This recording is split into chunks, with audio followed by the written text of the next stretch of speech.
We wish for you to practice your power, to know it, to direct it, to guide it, to feel the ease of it, to feel the certainty of it, to feel the confidence of it, to know that with it you can do whatever you want, to not feel threatened, will it ever go away, to feel the invincibility of it.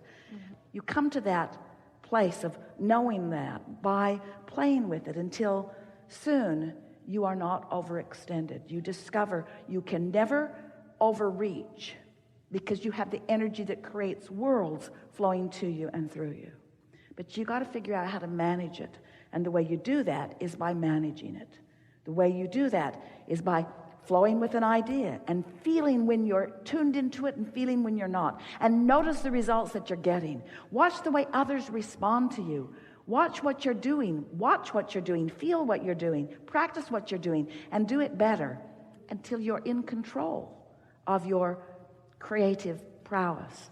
Esther knew as soon as she got behind the wheel of that car, she needed to figure it out. So she went around a curve, and the curve said 45 miles an hour, and Esther said, okay. So she went 45 and thought, that was easy.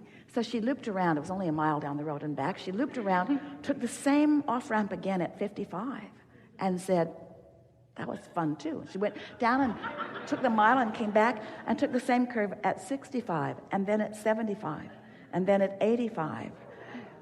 Because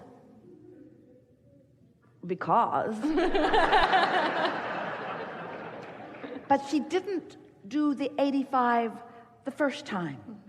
A little more and a little more and a little more and a little more and a little more and a little more and a little more. In other words, there are limitations. If you get a chance to talk to Esther when she's not in trance with us, tell her that there are limitations in that car. And she knows that.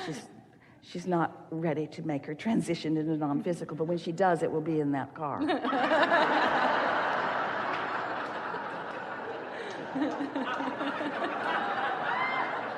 You're all glad that there's only one seat there, aren't you, next to her? And it has a suitcase in it. Yeah. Yeah. When there is an idea that comes up or a thought that comes up, when it's active, it'll come up 20, 30 times in a day. And it'll come in as just as a passing. I want to know, do I have to work with it? Well, the work to do is to enjoy the thought when it comes, and don't contrive it. Don't try to make more of it. Focus on being the receiver of it rather than the creator of it. That really is something that we are really talking about here, isn't it?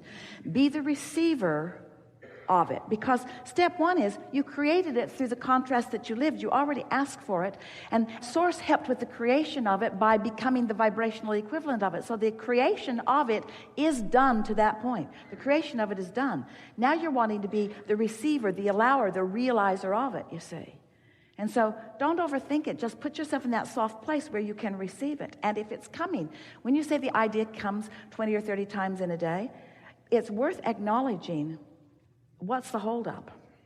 And the reason that we put it to you that way is because once an idea comes, then the next idea that comes will have more momentum, and the next, but you won't get 20 or 30 times into it before there's a manifestation about it. So if the manifestations beyond the thoughts and the emotions seem to be holding themselves off, what it always means is you've got more wobble in there than you're acknowledging. Here's the way it is. So you're wobble-free to this point, and the thought comes, ooh, this is really, really good. The thought comes, we're just going to savor it for just a little while. The thought comes, occurs, manifests to the degree that your wobblelessness allows it. So let's say that you're wobble-free to here. You haven't stayed wobble-free all the way to here, so the momentum hasn't really taken you into that high-flying place. But you're wobble-free to here. So the idea comes to there, but that's as far as you go. So the idea comes to there, but that's as far as you go. Are you with us on this? So the idea comes to there, but that's as far as you go. because you've been introducing enough wobble that the momentum doesn't take you to here and to here and to here and to here. See, once you get on this track, this is what we want you to hear. In the wobble-free understanding and application, you can move from an idea all the way to manifestation. Instant manifestation is something that is livable, it's doable, it is achievable. If you can conceive of something that you want, you can realize it completely, and are to the degree that your wobble-freeness is allowing it. So a good way to say it, if somebody says, how's that coming along? Pretty good, but clearly I've got a wobble in there, up the trail a little bit. I'm good to this point, and I'm good to this point. Must be good to this point, because that's where I keep thinking about. It keeps coming here, here, here, here, here, here. But it's got to move to the next level. Everything has to move to the next level, or it's not working in the way that it is intended. Nothing stands still in this dynamic universe. Nothing stands still. So you are moving toward or away from what you really want. This is really worth talking about, isn't it? So what about, wouldn't it be nice if, isn't it nice that it is exactly as we are about to speak it to you? So here you are. You're on the leading edge of all of this. You're wobble-free because you want to be. You're wobble-free because you like it that way. You're wobble-free because you practice it that way. You're wobble-free because you care more about how you feel than anything else. You're wobble-free because you practice it. You're wobble-free because it feels good. You're wobble-free because you'd rather feel good than not feel good. You're wobble-free because you've been there. You're wobble-free because you believe you can be wobble-free. You're wobble-free because you like it, and there you are in this leading edge of wobble-free thought. And then a new idea comes, and you wobble just a little bit. What are you going to do about it? You're going to deal with the wobble right now at the first inception of the first wobble? We would. So that what begins to happen is the ideas just keep coming and coming and coming and coming. You will never stagnate, and the new ideas will never cease to come. So first there is the thought. Start again. First there is the vibration. Start again. First there is the emotion. Start again. First there is right here where I stand, and it doesn't matter what you call it. First there is right here where I stand, and it doesn't matter what I call it. Here I am, offering a thought, yeah, I call it a thought. Offering a vibration, yeah, I call it a vibration. Offering emotion, yeah, let's hone in on the emotion. Here I am feeling this. Here I am feeling this in response to thoughts and vibrations that might be obvious to me, might not be obvious to me, but if it feels good, I like this. So now I focus in on the thought. I focus in on the thought of the feeling. And then momentum begins to ensue. And then a thought comes to me. So Abraham, are you saying, for the first time ever in all of the universe, visiting with physical friends, that at the point that you call it a thought, it is a vibration that has been realized? Yes. Abraham, are you saying? We're good all by ourselves, if you noticed. Are you saying an emotion becomes an emotion, that an emotion evolves from a vibration to an emotion at the point that it is realized by a perceiver like me? Are you saying that vibration is all around, and that we are translating vibration into meaningful, tactile things that we are calling thoughts and emotions, but they are all vibrations that we are receiving because our point of attraction has put us in the place of calling them in? Ooh, don't you love knowing this? So where does this put you? What does it make you think? We chose you deliberately because we know that you can dialogue about this. What does it make you think about? What are your vibrational translations? What thoughts and words do you want to say about the expansion of vibration? Isn't that where it's all at? Do you really want to explore the planet and learn all the facts and all the dates and all the history and all the places and get all the names? Is that really what you want to be thinking about? Or do you want to be a perceptual transmitter and receiver, and you want to acknowledge the power of vibration. And if you've decided that you want to acknowledge and harness and flow this powerful vibration, which the entire universe is built upon, can you acknowledge that you can be a transmitter or a receiver of vibration? You are a transmitter or a receiver of vibration. Which matters most? Your reception or your transmission? It's a trick question. Be careful. They are equally powerful and important, because in co-creation, if a vibration vibrates in the forest and there's no one there to hear it, did it really vibrate? So, if there are thoughts that are transmissions, and if there are thoughts that you are receiving, and they are all important to the mix, then here's the question that we really want to ask you, and we know that you're ready to answer it.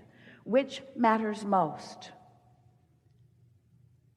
in the transmission and the receiving of thoughts? The thought itself, or the alignment with the desire and source? Do you ever want to think a thought again just for the sake of thinking the thought? Do you want to have conversations about facts, or do you first want to assess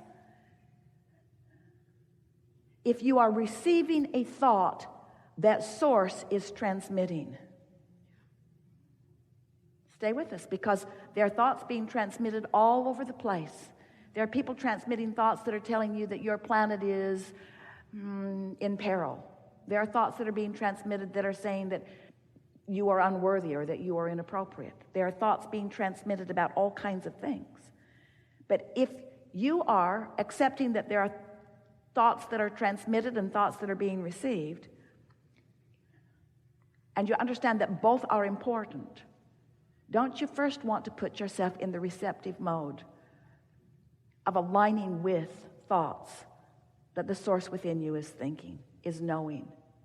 And then once you're in vibrational alignment, once you've received that transmission, once you're on that signal, then begin thinking your thoughts.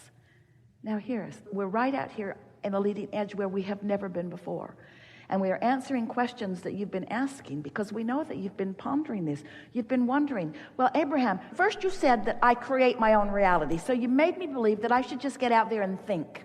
So I was out there thinking thoughts, and I go, cancel, trying to suck that thought back, because I could feel that that wasn't the thought that I wanted to think, that I wanted to manifest. And then you started telling me that while I do create my own reality, that really what I ought to be doing is receiving, that I ought to be in the mode of allowing. And so I started paying attention to the way I feel.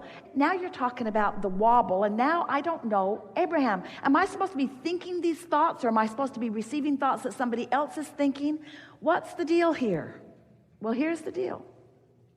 You want to tune to the frequency of who you are, and then collectively collaborate with the source within you in the creation of that which comes next. Because when we say that you are the creator of your own reality, we mean that everything will come to you in response to the thoughts that you're thinking. But you are among the unique handful of people who are now on the cusp of really understanding what it's like to harness the leverage of the energy that creates worlds and flow in conjunction with source, creator, source, ideas that are important to you. Can you feel the distinction that we are making? You just don't want to think any old random thought for the sake of thinking. First, you want to tune to the frequency of the creator of all that is, and then let the uniqueness of the life that you've lived manifest. So did you get that? Now we're going to tell you why that's already been going on in a version that you've been listening to from us for a while, but it's going to click into place in a whole new way. We said to you, you were non-physical before you came into this body. You still understand that, don't you? Then we said to you, you in this physical body are an extension of what is non-physical. So far, so good. You're still following that. Then we said to you, you're exploring the variety of your time-space reality, knowing what you don't want, and therefore knowing what you do want. With us so far, and launching rockets of desires, preferences, intentions, desires. You're launching them, and they are going ahead of you vibrationally, meaning that they have not yet manifested, They actually are now. It is a now reality. This vibrational reality that we began calling the vortex is the vibrational version of your creative extension. So you've already done the sifting and sorting. You've already done the asking. You've already done the creating. And now you are tuning yourself to the frequency to allow that which you've created to be received by you in full manifested form.